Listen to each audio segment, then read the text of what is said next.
বিত্তশালী আছেন তারা প্রত্যেকেই যদি এরকম গণ ইফতারের মাধ্যমে মানুষের পাশে দাঁড়ান, তাহলে এই যে ভুকা মানুষগুলো, যারা গরিব মানুষগুলো, তারা একবেলা অন্তত ভালোভাবে খাবে এবং আল্লাহর কাছে দোয়া প্রার্থনা করবে। এর মাধ্যমেই দেশের মানুষের যে গরিবের যে ইফতারের মধ্যে একটি স্বস্তি ফিরে আসবে। আমি এরকম আরও গণ ইফতার গাজীপুরের বিভিন্ন জায়গায় হোক সেই আশাবাদ ব্যক্ত করি। এটি ব্যক্তি পর্যায়ে হোক, দলীয় পর্যায়ে হোক বা যেভাবেই হোক না কেন, আমি এটিকে শুভেচ্ছা স্বাগত জানাই এবং এটি একটি মহৎ কাজ হিসাবে আমি মনে করি। মাসব্যাপী এত মানুষকে ইফতার খাওয়ানো এটি ভাগ্যের ব্যাপার, এটি খুবই আনন্দের ব্যাপার। এই ইফতারে আমি শরীক হতে পেরে, এই গণ ইফতারে শরীক খেতে পেরে আমার কাছে খুব ভালো লাগছে। আমি দেখছি যারা আজকে এত মানুষ যারা ইফতারের জন্য চুপ করে বসে আছে, যারা একটি ভালো ইফতার খাবে বলে এখানে এসেছে, মহিলারাও এখানে এসেছে। একটি যারা যিনি আয়োজন করেছে, আমি জানি এটি খুবই অর্থের প্রয়োজন। এখানে বিত্তশালীরা যারা আছেন তারা যদি এইভাবে আয়োজন করেন, মানুষের পাশে দাঁড়ান, মানুষের একবেলা ভাতের অন্নের যোগান করেন এবং ইফতারের যোগান করেন, এটি ইসলামে একজনকে ইফতার করানোর মাধ্যমে নিজের একটি রোজার সওয়াব পাওয়া যায়। আমি মনে করি প্রত্যেকের একটি ইফতার একটি রোজার সওয়াব যিনি ইফতার করাচ্ছেন তিনি পাচ্ছেন এবং এর মাধ্যমেই এই আরও মানুষ উৎসাহিত হবে এবং উৎসাহিত হয়ে এরকম গণ ইফতার করবে, যাতে এই গণ ইফতারের মাধ্যমে একটি মানুষও ভোকা না থাকে, প্রত্যেকে সুন্দরভাবে ইফতার করতে পারে। সেই আশাবাদ ব্যক্ত করে আমি আমার বক্তব্য শেষ করছি। আমি আবারও আশা রাখব যারা বিত্তশালী আছে তারা যেন এরকম গণ ইফতারের আয়োজন করে। আমি এটিকে শুভেচ্ছা জানাই, স্বাগত জানাই এবং আমি খুবই আনন্দিত আজকে এখানে উপস্থিত হয়ে। ধন্যবাদ যা আয়োজকবৃন্দকে।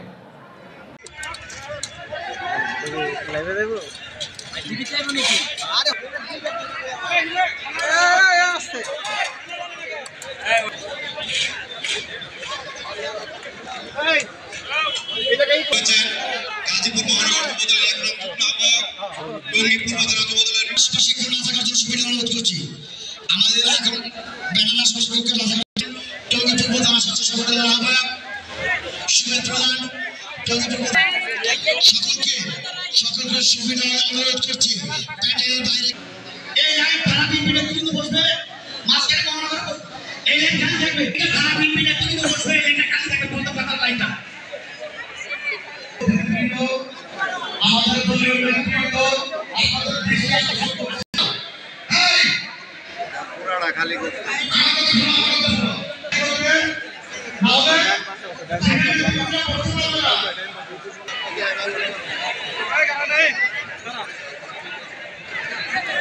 রাজনৈতিক গণিফতারের আয়োজক গাজীপুর মহানগরের বিপ্লবী সাধারণ সম্পাদক গাজীপুরের গণমানুষের নেতা আল্লাহ উন্নয়নের সুযোগ ছিলেন 1 বছর ধরে রনি ভাই এবং গাজীপুরের বিএনপির সিনিয়র সভাপতি ইসমাইল শোভন ভাই।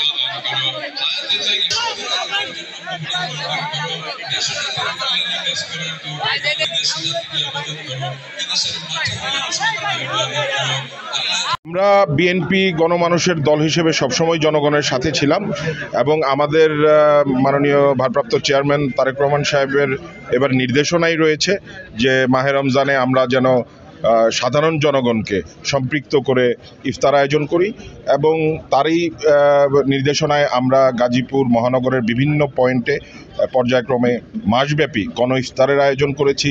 সেখানে আমাদের যারা এতিম সুবিধা বঞ্চিত সাধারণ মানুষ আছেন, তারা আসছেন এবং প্রতিদিন কয়েক হাজার মানুষ এখানে ইফতার খাচ্ছেন।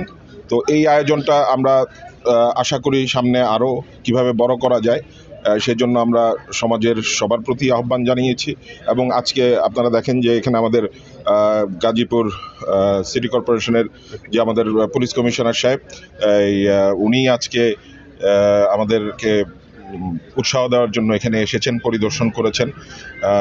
তো আমরা তাকে ধন্যবাদ জানাচ্ছি যে এই ধরনের আমাদের যারা সমাজের বিত্তশালীরা আছেন বা সমাজ সেবীরা আছেন, তারাও যদি এগিয়ে আসেন, সামনে এটাকে আরও বড় করা যাবে। এবং আমাদের টার্গেট হচ্ছে গিয়ে যে এই রমজান মাসে যদি আমরা লক্ষাধিক লোককে যারা রোজাদার তাদেরকে যদি আমরা ইফতার করাতে পারি, তাহলে আমরা সার্থক মনে করব। আমরা পরিকল্পনা করছি সাধারণ মানুষের যাতে এই যে দ্রব্যমূল্যের ঊর্ধ্বগতির কারণে যে কষ্ট হচ্ছে, এবং গাজীপুরে এটা বেশি, কারণ এখানে যেখানে শিল্প কারখানা রয়েছে, এখানে প্রচুর শ্রমিক রয়েছে এবং অনেক মিল ফ্যাক্টরি বন্ধ হয়ে গেছে, সেই শ্রমিকরা কাজ পাচ্ছে না, এবং একই সাথে দ্রব্যমূল্যের ঊর্ধ্বগতির কারণে তাদের অনেক কষ্ট হচ্ছে।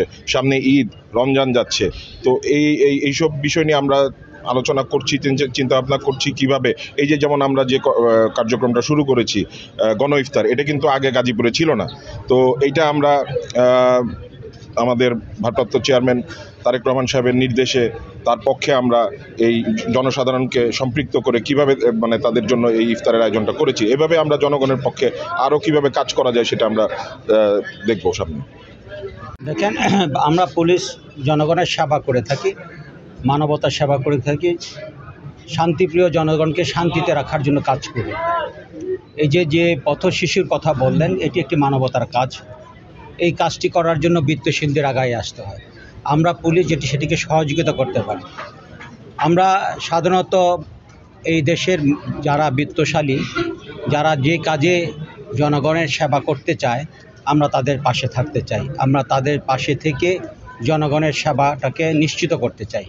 আজকেও যেই ইফতারের আয়োজন করা হলো, আমি মনে করি এটি একটি সেবামূলক কাজ, আর এই সেবামূলক কাজে পুলিশের সহযোগিতা থাকবে, এটি স্বাভাবিক। আর আপনি যেটি বললেন যে শিশুদেরকে পুনর্বাসন করা, ওই শিশুদেরকে পুনর্বাসন করতে হলে এটি অবশ্যই বিত্তশালীদের আগে আসতে হবে। আমরা তাদেরকে সহযোগিতা করব এবং সহযোগিতার মাধ্যমে আমি সবাই বিত্তশালীদেরকে, এখানে গাজীপুরে যারা আছেন, যারা এই শিশুদেরকে নিয়ে চিন্তা করেন, তারা যদি এগিয়ে আসেন, আমরা তাদের সাথে সহযোগিতা করে তাদের এই কাজকে আরও সুন্দর করে দিতে চাই এবং শিশুদেরকে একটি নির্ভরযোগ্য এবং নিরাপদ স্থানে বসবাসযোগ্য করতে চাই। দেখেন, আইনশৃঙ্খলা যেটি পরিস্থিতি বলছেন, দেশের 99% লোক, আমি বলবো 0.3% লোক মাত্র যেটি যারা সমাজে বিশৃঙ্খলা তৈরি করে। দুঃখের বিষয় কি জানেন, এই যে 997 জন লোক আমরা একত্রিত থাকি না, আমরা তাদেরকে একত্রিত করতে পারি না, ভালো লোকগুলাকে আমরা কাছে পাই না। আমি মনে করি আইনশৃঙ্খলাকে ভালো রাখতে হলে জনগণের স্বার্থে যেহেতু ভালো রাখবো, জনগণকে পাশে নিয়ে করতে হয়। আমি এখানে আসার পরে জনগণকে, কোনো পার্টি না, কোনো কিছু না, এই দেশের শান্তিপ্রিয় জনগণকে আমি পাশে পেতে চাই এবং তাদেরকে আমি ডেকেছি, আমি তাদের কাছে গিয়েছি, তাদেরকে আমি সঙ্গে পেয়েছি। আমি সঙ্গে নিয়ে যখন আমি বিভিন্ন কাজ করেছি, আমি দেখেছি এটি সফল পাওয়া গেছে। এবং তারা যখন সঙ্গে থাকে তখন বিশৃঙ্খলা যারা তৈরি করে, তারা অবশ্যই সেই বিশৃঙ্খলা থেকে দূরে সরে আছে এবং আমরা তাদেরকে নিয়ন্ত্রণ করতে পারি। আমি মনে করি জনগণকে পাশে পেলে এই বিশৃঙ্খল যারা করছে তারা কখনো এই জনগণের পাশে সামনে দাঁড়াতে পারবে না। জনগণ অনেক শক্তিশালী এবং জনগণের পাশে পুলিশ থাকবে। জনগণকে শান্তিতে রাখার জন্য পুলিশ তার সর্বোচ্চ কাজটুকু দিবে, সর্বোচ্চ মেধা অবলম্বন করবে ইনশাআল্লাহ।